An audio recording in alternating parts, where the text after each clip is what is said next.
Assalamualaikum warahmatullahi wabarakatuh. Perkenalkan, nama saya Nini Karina dengan NIM Q1A119050, kelas ITPB, jurusan Ilmu dan Teknologi Pangan. Baik, pada kesempatan kali ini saya akan menjelaskan atau memaparkan materi mengenai enzim bromelin dari buah nanas. Sebelum melangkah lebih jauh lagi, kita terlebih dahulu harus mengetahui definisi dari enzim bromelin itu sendiri, di mana enzim bromelin merupakan enzim yang diekstrak dari buah nanas atau Ananascomosus, di mana bromelin diisolasi dari buah nanas dengan cara menghancurkan daging buah untuk mendapatkan ekstrak kasar enzim bromelin. Bromelin juga termaksud golongan kelompok enzim protease sulfihidril yang mampu menguraikan struktur molekul protein menjadi asam-asam amino, di mana enzim ini menguraikan protein dengan jalan memutuskan ikatan peptida dan menghasilkan protein yang lebih sederhana. Enzim bromelin juga termasuk golongan glikoprotein, yaitu protein yang mengandung satu bagian oligosakarida pada tiap molekul yang terikat secara kovalen dengan rantai polipeptida enzim tersebut. Bromelin juga merupakan enzim yang bersifat hidrolase, yaitu enzim yang bekerja dengan adanya air. Sisi aktif dari enzim bromelin ini itu mengandung gugus sistein dan histidina yang penting untuk aktivitas enzim tersebut, sehingga enzim ini secara khusus memotong ikatan peptida pada gugus karbonit seperti yang ditemukan dalam arginin atau asam amino aromatik, yaitu phenylalanin atau tirosin. Enzim bromelin ini juga menghidrolisis ikatan peptida di bagian tengah rantai peptida sehingga digolongkan endopeptidase. Selanjutnya itu sumber enzim bromelin. Bromelin merupakan enzim yang berasal dari tumbuhan keluarga Bromeliaceae, dan beberapa penelitian juga menyatakan bahwa kandungan bromelin itu terbanyak terdapat pada tumbuhan nanas.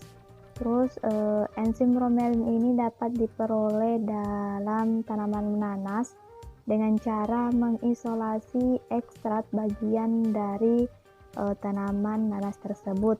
Terus enzim bromelin juga diperoleh dari jaringan-jaringan tanaman nanas, baik itu dari tangkainya, kulit, daun, buah maupun batangnya dalam jumlah yang berbeda.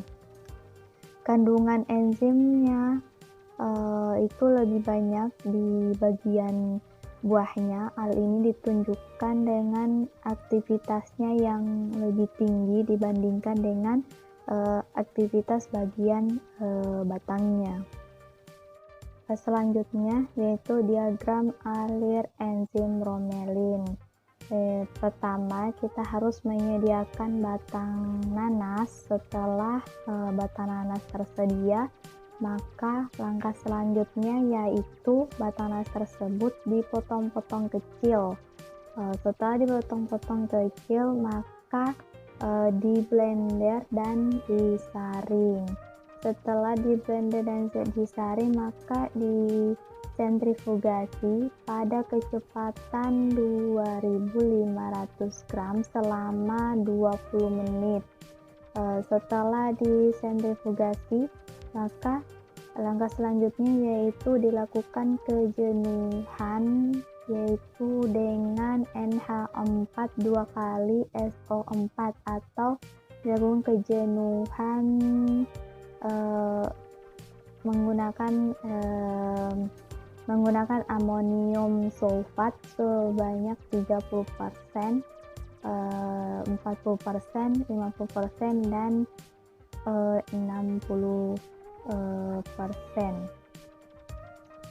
Setelah dilakukan kejenuhan, maka langkah selanjutnya yaitu didiamkan dalam lemari es selama semalam atau 1 malam ya. Setelah didiamkan, maka dilakukan kembali di sentrifugasi lagi sebanyak 2.500 gram selama 20 menit. Terus itu dilakukan didekantasi, di mana didekantasi itu merupakan suatu cara pemisahan antara larutan dan padatan yang paling sederhana, yaitu dengan menuangkan cairan perlahan-lahan sehingga endapannya itu tertinggal di bagian dasar bejana. Setelah dilakukan dekantasi atau pemisahan antara larutan dan padatan, maka selanjutnya itu dilakukan endapan dengan penambahan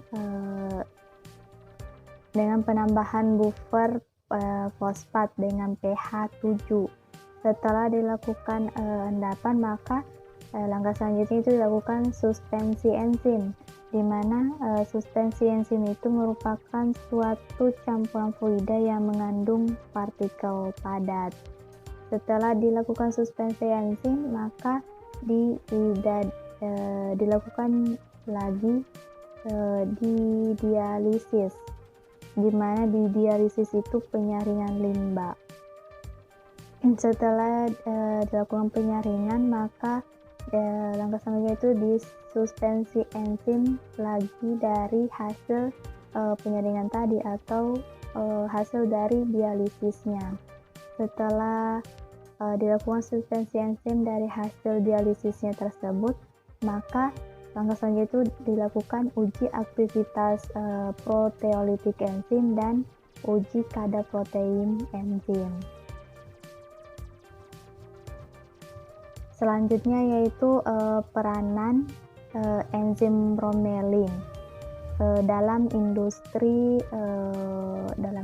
ya, di mana bromelin ini digunakan sebagai pelunak daging anteromorten dengan cara menyuntikkan enzim bromelin pada saat hewan itu masih hidup. Terus yang kedua yaitu bromelin berperan dalam pengempukan daging yang telah disembelih, yaitu dengan cara kulit nanas itu dihaluskan kemudian dibekukan pada daging yang telah dipotong. Peranan yang ketiga itu bromelin digunakan dalam industri kecap keong sawah, di mana bromelin digunakan sebagai bahan campuran. Terus yang keempat ada enzim bromelin digunakan dalam industri tempe, di mana enzim bromelin itu digunakan untuk mempercepat proses fermentasi. Terus enzim bromelin juga digunakan dalam bir. Jadi enzim bromelin ini tidak hanya digunakan dalam pengempukan daging ya, tetapi digunakan sebagai pembuatan bir juga atau pembuatan minuman-minuman yang beralkohol. Terus dalam bidang kedokteran juga enzim bromelin digunakan sebagai bahan konsentrasi Kb.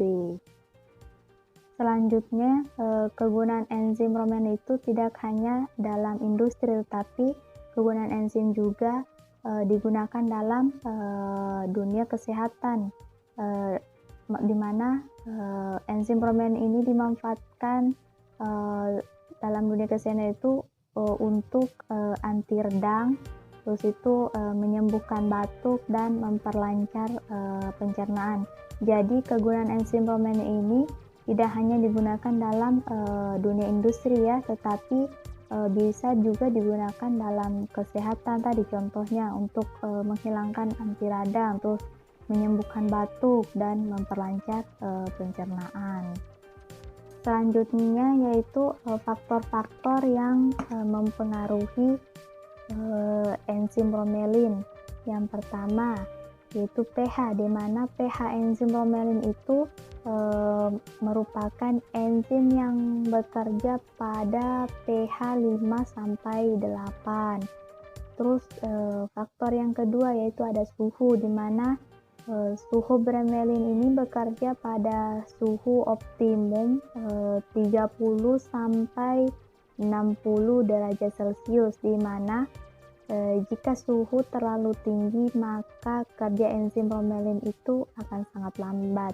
Terus itu faktor yang ketiga yang mempengaruhi enzim bromelin, yaitu pada kerja enzim bromelin juga dihambat oleh senyawa oksidator, terus itu alkilator dan logam berat. Jadi itu saja yang mungkin saya dapat sampaikan pada video kali ini. Semoga materi yang saya bahas atau saya sampaikan semoga bermanfaat. Sekian dan terima kasih. Assalamualaikum warahmatullahi wabarakatuh.